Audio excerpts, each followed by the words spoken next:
29, 31절입니다. 세례 요한은 자기에게 나오는 예수님을 하나님 어린 양으로 묘사합니다. 어린 양은 다양한 유대 모티프를 배경으로 하고 있는데요. 유대 전통에서 제의적인 중보를 위해 사용되었거나 혹은 메시아적 인물로 그려졌습니다. 대표적인 하나님의 어린 양의 유대 배경은 유월절 어린 양, 고난받는 종, 묵시적 승리하는 어린 양 등을 들 수 있습니다. 어떤 한 가지가 절대 배경이 된다기보다는 다양한 배경이 연합하여서 요한복음 하나님의 어린 양 모티프 배경이 된다고 할 수 있습니다. 다시 말하면 하나님의 어린 양이란 하나님이 준비하시고 보내주신 어린 양이란 뜻으로 유대 전통의 다양한 어린 양 개념을 종합하는 최고의 어린 양이라는 개념이 그 안에 녹아 있습니다. 하나님의 어린 양의 핵심 사역은 세상 죄를 해결하는 것이죠. 단수로 쓰인 죄는 세상의 죄들의 총체를 뜻합니다. 예수님은 단지 이스라엘의 속죄를 위한 제물이 아니라 온 세상을 위한 제물이죠. 지고가다로 번역된 아이로라는 말은 죄와 관련하여 용서하다를 뜻하기도 하지만 원래 뜻은 들어올리다 혹은 치우다라는 뜻입니다. 이 단어는 예수님이 세상 죄를 없애기 위해 대신 죄를 짊어지고 가는 모습을 나타내기에 충분합니다. 다른 한편 여기서 어린 양 예수님의 모습은 희생자의 모습이 아니라 승리자의 모습이라고 볼 수도 있죠. 실제 요한복음 안에서도 아이로라는 말의 뜻이 정복하여 빼앗다 하는 표현으로 쓰이기도 합니다. 11장 48절입니다. 이것은 계시록의 어린 양의 모습과 유사합니다. 물론 계시록은 이러한 왕으로서의 어린 양의 모습과 함께 그의 대속 죽음을 동시에 이야기하기도 합니다.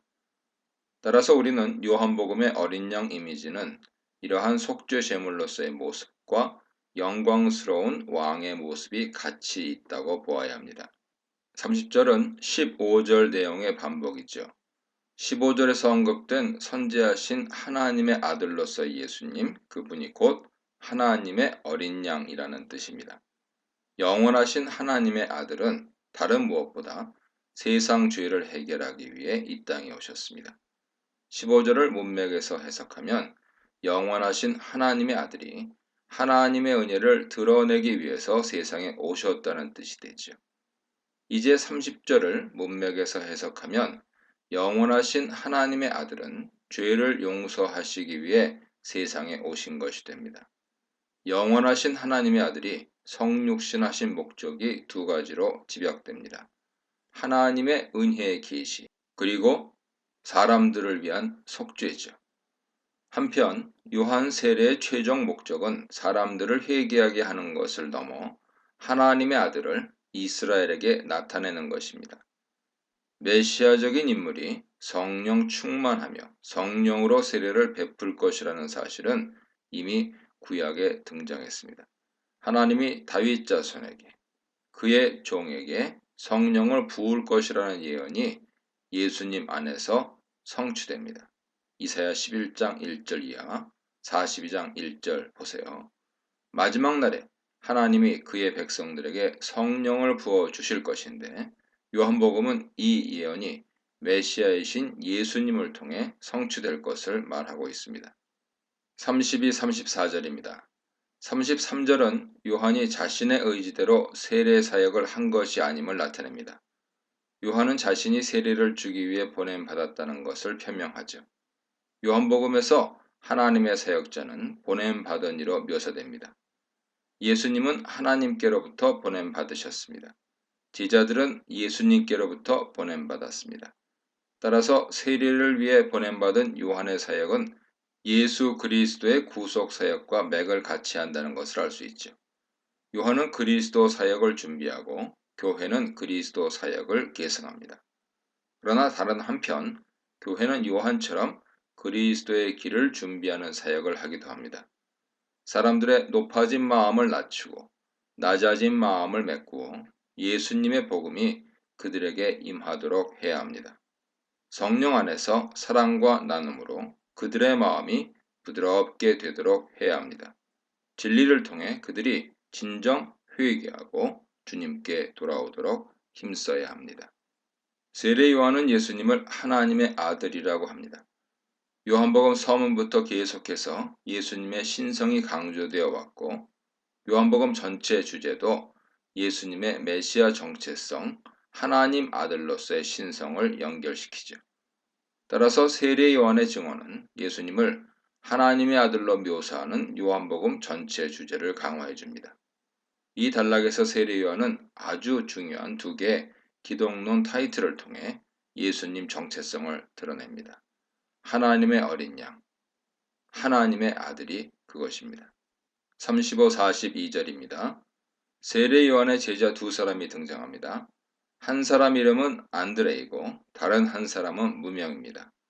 무명의 제자가 누구인가에 대해서는 논란이 있습니다. 공관복음에는 베드로와 안드레, 야고보와 요한이 예수님의 첫 제자들로 나오죠.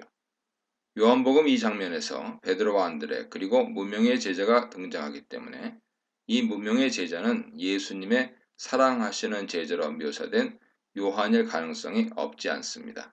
그러나 근거가 충분하지는 않죠.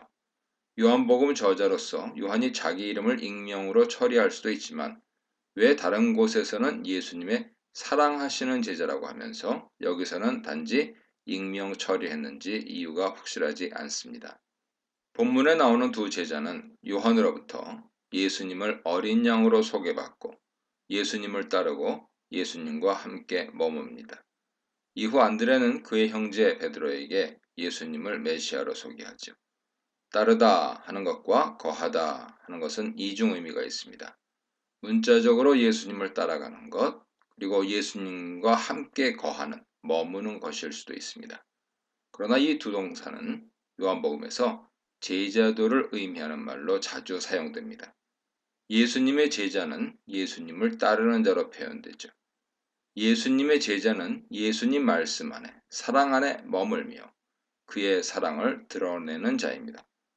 물론 본문에 나오는 따르다와 거하다는 1차적으로 문자적 의미를 나타내지만 상징적 의미도 이처럼 내포하고 있을 것입니다. 즉 그들이 예수님의 제자가 된다는 것을 암시하고 있는 것이죠. 한편 예수님을 어린 양으로 소개받은 안드레는 예수님과 함께 머문 후 왜 그를 메시아로 고백했을까요? 우리는 여기서 어린 양 기독론과 예수님의 메시아 직분 사이에 모종의 관계가 있음을 짐작할 수 있습니다. 앞서 어린 양 기독론에서 말했듯이 어린 양이 메시아 배경을 가지고 있음을 드러냅니다. 메시아가 죄를 정복하며 종말론적 승리를 가져오는 인물임을 보여주고 있습니다. 예수님을 세상 죄를 대속하기 위해 죽으신 속죄 제물일 뿐 아니라 그 죄를 정복하는 영광스러운 메시아로 묘사합니다.